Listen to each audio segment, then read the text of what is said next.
हमने डिसाइड किया कि हम फार्म हाउस वाली प्रॉपर्टी बेच देंगे। तो आज रात को सोने से पहले पेपर साइन कर देना भैया। जैसे ही कैपिटल आ जाता है हम सीधा ट्रेडर से बात कर सकते हैं। कपड़ा मार्केट में मेरे 2-3 अच्छे कनेक्शन है। ठीक।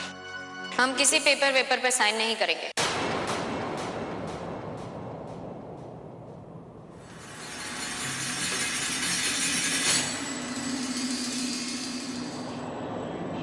ना ही अपनी कोई जायदाद गिरवी रखेंगे।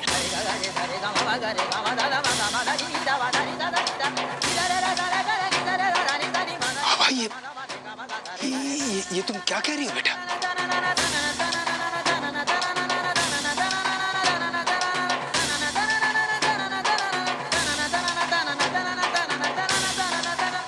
क्या हुआ? क्या हुआ? हमें तो कुछ नहीं हुआ। हमें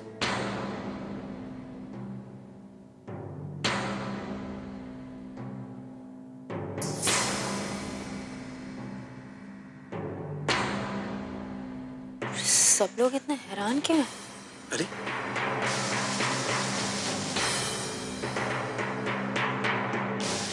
हमने तो सिर्फ अच्छा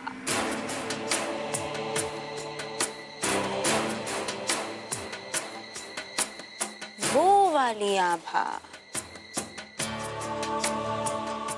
आभा की आदत हो गई है जिसे कुछ कहने का हक नहीं था। कहना तो छोड़ो, उसे अपने हिसाब से सोचने का भी हक नहीं था। हर किसी की हाँ में हाँ मिला देती थी, अपने परिवार की खुशियों के लिए अपनी खुशियां न्यौछावर कर देती थी। वो वाली आभा।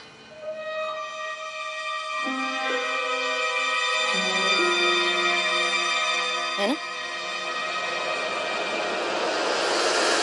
क्या हो गया तुम्हें? क्या बकवास कर रही हो?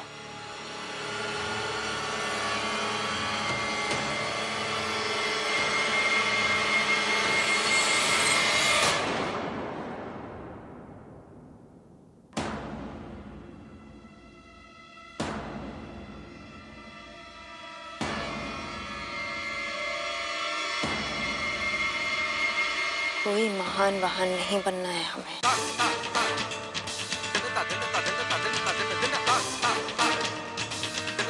महान बनके देख चुके हैं। क्या हुआ? किसी ने हमें समझा? हमारे प्यार को समझा? नहीं ना? मम्मी जी, आपको शायद सुनकर बुरा लगेगा, पर आप शायद भूल रही हैं, आप हमारे वजह से जिंदा हैं।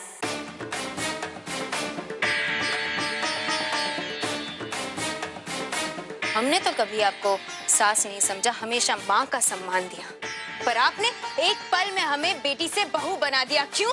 क्योंकि हम आपके परिवार को वारिस नहीं दे पाए।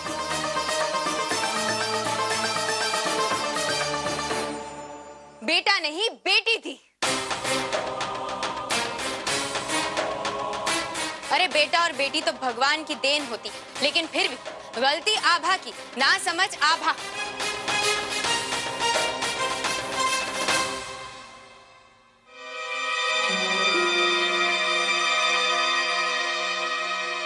हाँ मामा जी,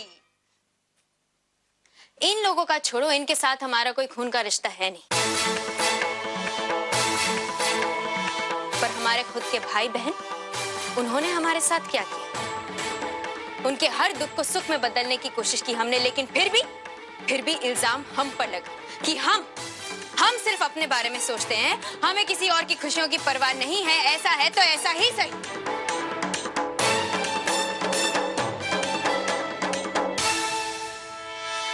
आज से हम वही करेंगे जो हम चाहते हैं। आज के बाद हम सिर्फ और सिर्फ अपनी बच्ची के बारे में सोचेंगे।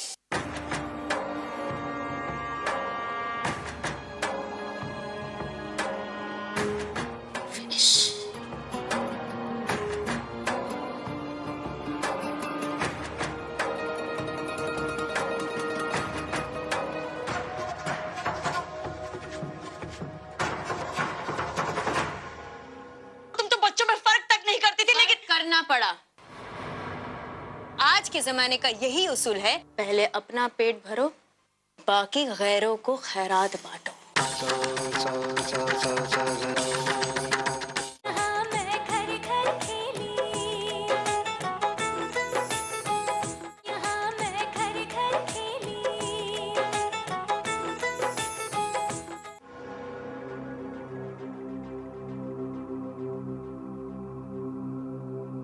क्या हुआ? ये क्या पागलपन है? पागलपन?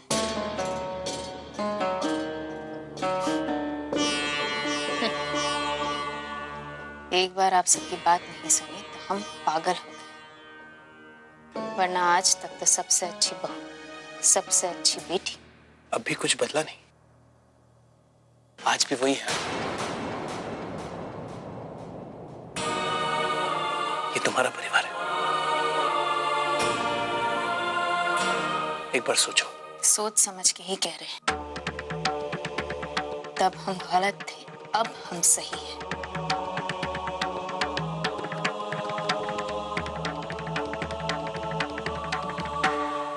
नहीं सोचना किसी के बारे में कुछ भी।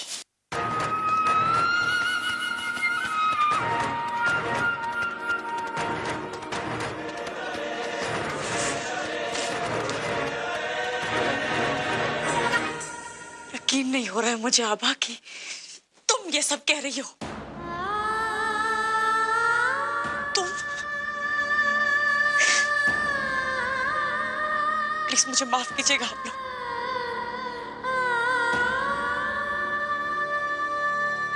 आज जो मैं कहूंगी तो वो शायद किसी को अच्छा ना लगे।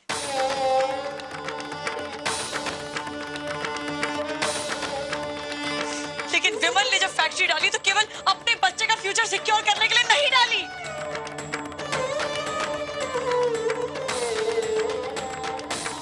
इस घर के हर बच्चे का फ्यूचर सिक्योर करने के लिए डाली। अरे, उस फ्यूचर पे ग्रहण क्यों लगा ये बात तुम अच्छी तरह से जानती हो आभा।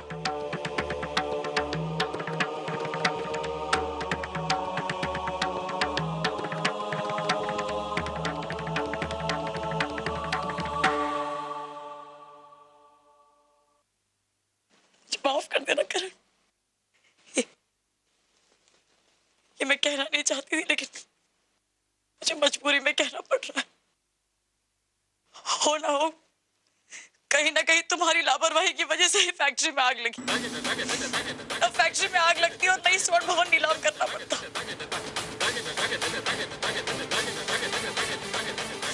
और इस बात के लिए आभा, इस पूरे परिवार में किसी ने भी तुम्हारे पति से कुछ नहीं कहा, कुछ नहीं। और तुम सिर्फ अपने बच्चे के भविष्य के बारे में सोच रही हो। हम सबके बच्चे के भविष्य का क्या?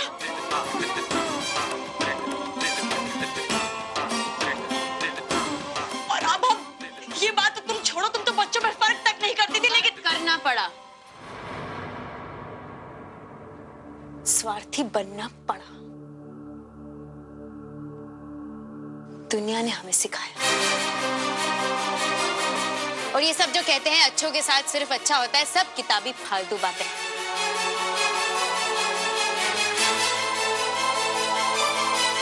पहले के जमाने में होता था, पर आज के जमाने का यही उसूल है, पहले अपना पेट भरो, बाकी गैरों को खैरात बांटो।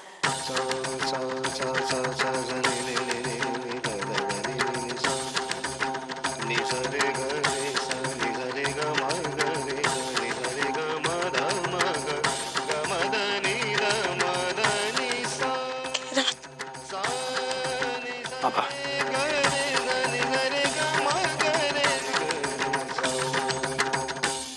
ये हमारा आखिरी फैसला है। जिसको जो सोचना है सोचे, जो समझना है समझे। फैसला बदलने वाला नहीं। आभा,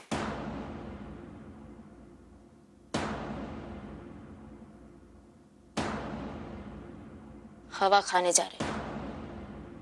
आभा,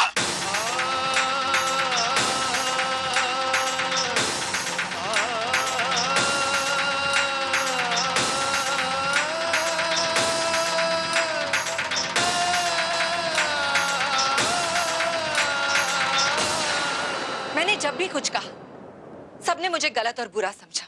सबने मुझसे यही कहा कि आभा से कुछ सीखो, समझो कि परिवार कैसे चलाते हैं। अब देखा, अच्छाई का मुखौटा कोई कब तक पहन सकता है? मुझे कहना तो नहीं चाहिए, लेकिन जब तक आभा स्वर्ण भवन में थी तब तक अपने अच्छाई के ढोंग से सबकी आंखों पर पट्टी बांध के रखी थी। और आज जब वो गरीबी में आ गई है तो उसका सच और उसकी नीयत सबके सामने आ गई।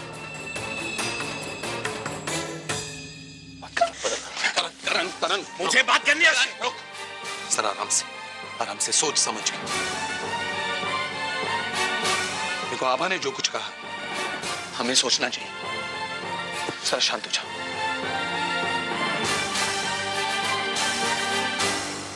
प्रॉब्लम उसमें नहीं है, प्रॉब्लम हम में है। क्या प्रॉब्लम है? हम में प्रॉब्लम यह है कि हम समझते कि आभा कोई भगवान है।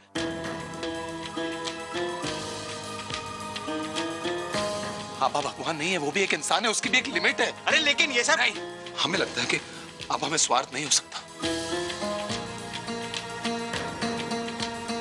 स्वार्थ सब में होता है। तुम आराम से उससे बात करो, उसे समझाओ, उसको प्यार से मनाओ। ओके, प्यार से। ओके करण, प्यार से मनाओ उसको। चल, गुस्सा मत।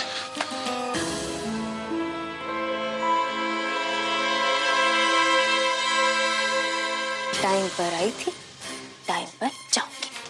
और हाँ, किसने कहा? लेकिन ऐसे अचानक कैसे जा सकती हो? किसी को शक हो गया तो?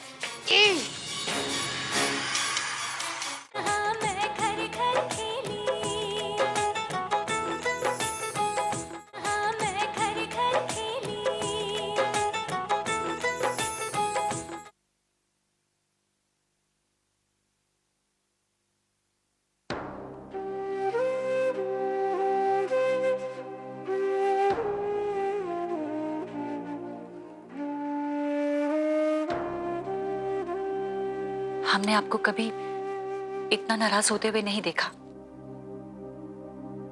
ना ही किसी से इतनी बेरुखी से बात करते हुए देखा है। लेकिन आज कनिका को देखकर आपके चेहरे पे जो गुस्सा ही था।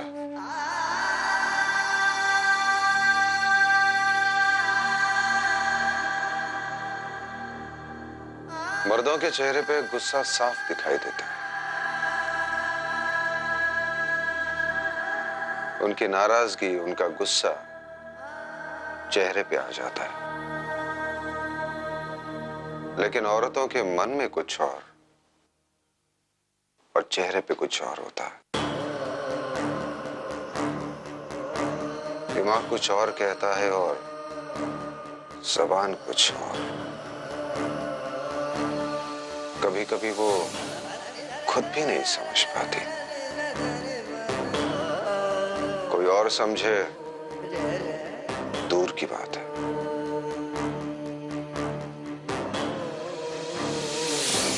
हम कुछ समझ नहीं पा रहे। राजे, ये क्या हुआ? ये चोट कैसे लगी बेटा? ज़रा कुछ नहीं, ऐसी थोड़ी सी लगी।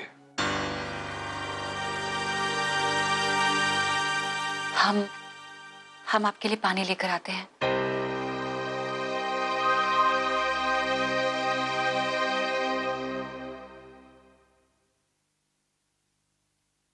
तुम हमसे झूठ नहीं बोल सकते राजे। हम जानते हैं कि तुम किस बात को लेकर परेशान हो।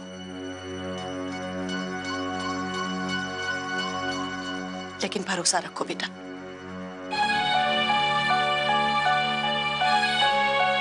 वो तुम्हारी जिंदगी को जितना बर्बाद कर सकती थी कर चुकी। लेकिन अब हम उसे दोबारा तुम्हारी जिंदगी में नहीं आने देंगे, कभी नहीं।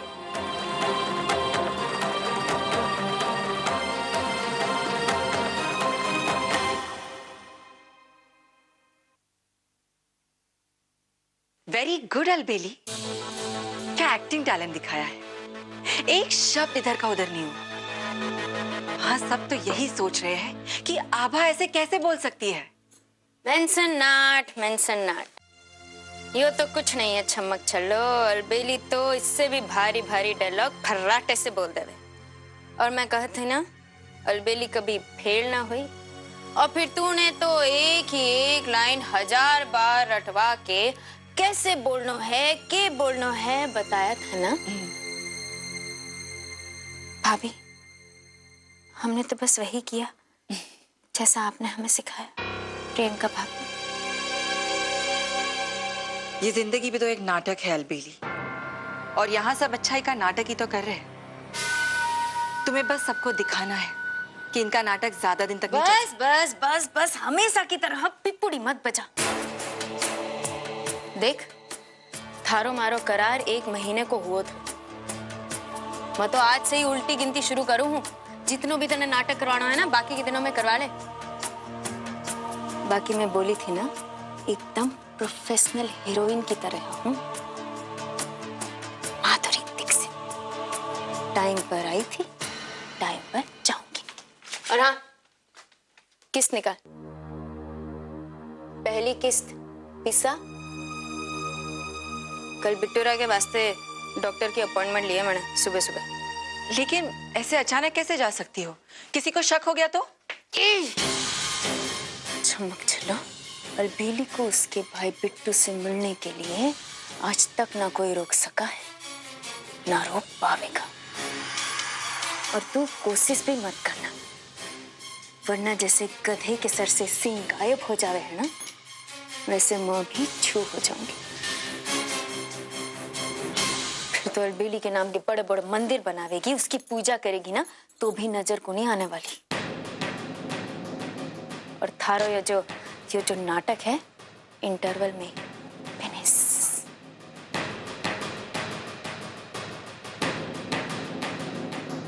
ठीक है, गुस्सा क्यों हो रही हो? लाती हूँ ना मैं पैसे। जल्दी। साले। देखूं बाहर पंचायत के कर रही है। सुना तुमने? देख लिया तुम लोगों ने?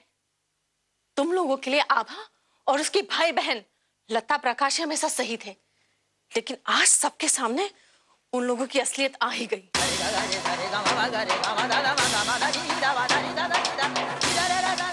यहाँ आभा ने प्रॉपर्टी के पेपर्स पे साइन करने से इनकार कर दिया, और वहां लता और प्रकाश ने कनिका की बात को ठुकरा दिया और ये साबित कर दिया कि ठाकुर साहब के परिवार के बच्चों में रिश्तों की कोई अहमियत नहीं है। बेटा, गलती मेरी है। मैं इस आभा की बात में आ गई, ऐसे घर में तुम्हारा रिश्ता कर दिया, जानते हुए ना प्रकाश में कोई दम है और ना ही उसके परिवार में। पता नहीं उस वक्त बेटा क्या आंख में पट्टी बन गई थी और मैं इसकी बात में आ गई। तुम्हारी पूरी जिंदगी मैंने बर्बाद कर दी।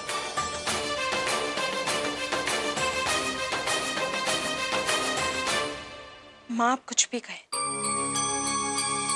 हम लोग इस रिश्ते को जोड़ने की कोशिश जारी रखेंगे। माँ, शादी है, कोई खेल नहीं कि जब चाहा जोड़ लिया, जब चाहा तोड़ लिया। प्लीज कनिका, मुझे तुम पर पूरा विश्वास है,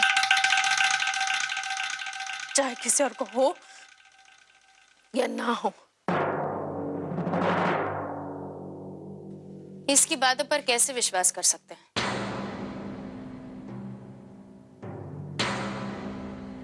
ठीक ही तो कहा लता दीदी ने, जो औरत अपने औलाद को मार सकती है, वो अपने रिश्ते को क्या मौका देगी?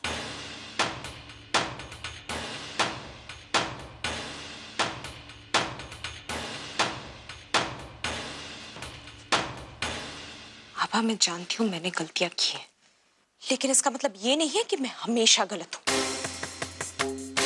मैं यहाँ पर इसलिए आई थी ताकि अपना दुख बांटूं और अपना मन हल्का करूं, किसी की बातें सुनने के लिए नहीं।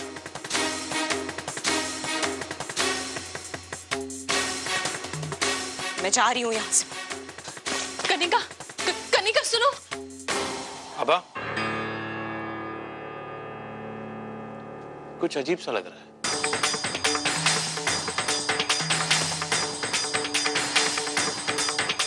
जब मैंने कहा कि ये रिश्ता टूट जाना चाहिए तब तुमने मेरा साथ नहीं दिया। मैंने कुछ नहीं कहा।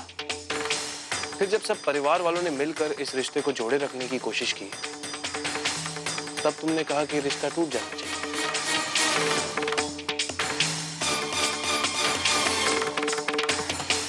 मैंने तब भी कुछ नहीं कहा। जब भी तुमने कोई फैसला लिया, फिर चाहे वो फैसला मेरी सोच से मेल खाए या ना खाए, मैंने हमेशा उस फैसले का मान रखा है आबा। लेकिन आज जब तुमने मेरी बात में हाँ मिलाई, तब कुछ अजीब सा लग रहा है आबा। ऐसा लग रहा है तुम मेरे साथ होकर भी मेरे साथ नहीं हो। कोई तो बात मिसिंग है।